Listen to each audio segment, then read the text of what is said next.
ছাদ বাগানে এই সাদা ফুলগুলো ফুটলে দেখতে কিন্তু দারুণ লাগে। দেখুন কত সুন্দর দেখতে ফুলগুলো। আর একটা মিষ্টির কন্টেনারে নয়নতারাগুলোও খুব সুন্দর লাগছে দেখতে। এবার চলুন কিছু কাজ করে নেওয়া যাক। এখানে দুটো শসার চারা আমি প্লাস্টিকের গ্লাসে তৈরি করেছি, এগুলোকে এবার পার্মানেন্টভাবে বসিয়ে দেব। তো এই গ্রো ব্যাগটাতে মাটি যা আছে ওই মাটির মধ্যে এক বাটি গোবর সার আর এক বাটি খোলের গুঁড়ো দিয়ে আমি খুব ভালো করে মিশিয়ে নিচ্ছি। নমস্কার বন্ধুরা, ঝর্ণার শখের ছাদ বাগানে আপনাদের সকলকে স্বাগত।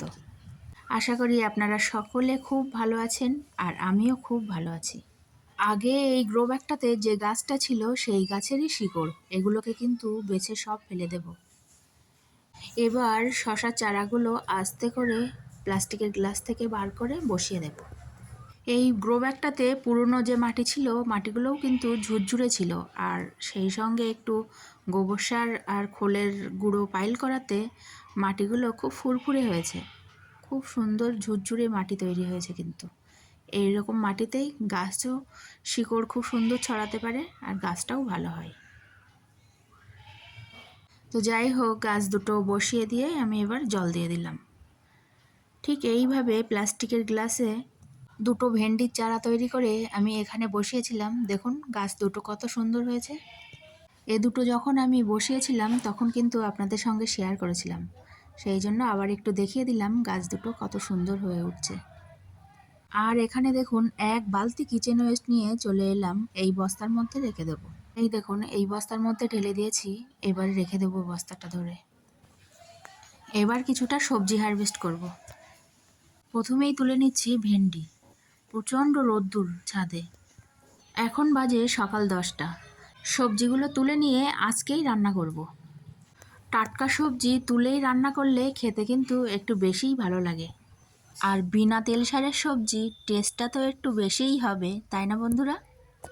এবার তুলে নেব একটু পুঁই শাকের ডাঁটা। ঘরে আছে চিংড়ি মাছ দিয়ে পুঁই শাক দিয়ে রান্না করব।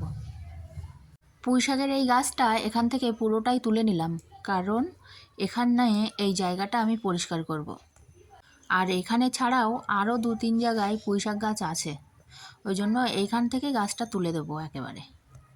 আর এই বেগুন গাছে 3টে বেগুন হয়েছিল, তো 3টে বেগুনই কিসে যেন খেয়ে নিয়েছে। চোখে তো দেখিনি কিসে খেয়েছে, আমার মনে হচ্ছে কোনো পাখিতে খেয়েছে, আর তা না হলে কাঠবিড়ালিতে খেয়েছে। তো বেগুনগুলো তুলে আমি এই বস্তাতে দিয়ে দিলাম। এখানে গার্ডেন ওয়েস্ট আর কিচেন ওয়েস্ট জমা করা থাকে। আর এবার তুলে নেবো কয়েকটা লঙ্কায় আবার সব নতুন করে ফুল জ্বালিয়ে এসছে।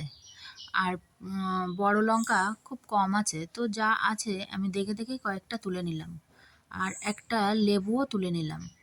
লেবু, লঙ্কা, ভেন্ডি আর পুঁই শাক, আজকে মোট 4 রকমের সবজি ছাদ বাগান থেকে হারভেস্ট করলাম। আর এবার বানাবো একটু চিকেন স্টু। তার জন্য প্রেশার কুকারে 2 চামচ মাখন দিয়ে দিলাম, তাতে একটু তেজপাতা আর গরম মশলা ফোড়নে দিয়ে দিলাম। একটু গন্ধ ছেড়ে আসলে দিয়ে দেব কোচানো পেঁয়াজ, লঙ্কা, আদা আর রসুন। এগুলো দিয়ে একটু বেশ ভালো করে নাড়াচাড়া করে নেব। এই রেসিপিটা বাচ্চা থেকে বড় সবার পক্ষেই কিন্তু একটা উপকারী রেসিপি। বেশ কিছুক্ষণ নাড়াচাড়া করে নিলাম। এবার সবজি হিসাবে দেব পেঁপে, গাজর, ক্যাপসিকাম আর বিনস। এগুলো দিয়েও বেশ কিছুক্ষণ একটু নেড়ে চেড়ে নেব। যেহেতু রেসিপিটা প্রেশার কুকারে বানাচ্ছি, সেই জন্য সবজিগুলোও একটু বড় বড় করে কেটে নিয়েছি।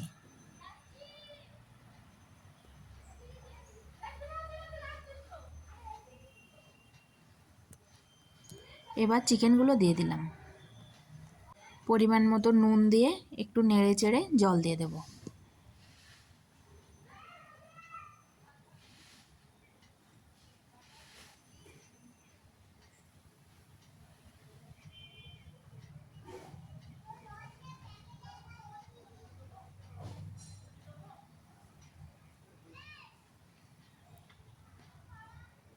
এবার দিয়ে দেব একটু গোলমরিচ গুঁড়ো।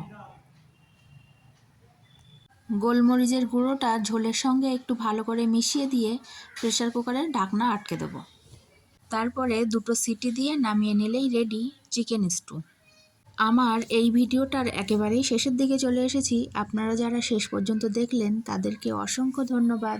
আর যারা নতুন বন্ধু আছেন তাদের যদি ভিডিওটা ভালো লাগে তাহলে লাইক, কমেন্ট, শেয়ার, সাবস্ক্রাইব করে আমার পাশে থাকবেন। আজ তবে এটুকুই, দেখা হবে পরের ভিডিওতে। আপনারা সবাই ভালো থাকবেন, সুস্থ থাকবেন আর সবুজের সঙ্গে থাকবেন, দেখবেন মনটা খুব ভালো থাকবে।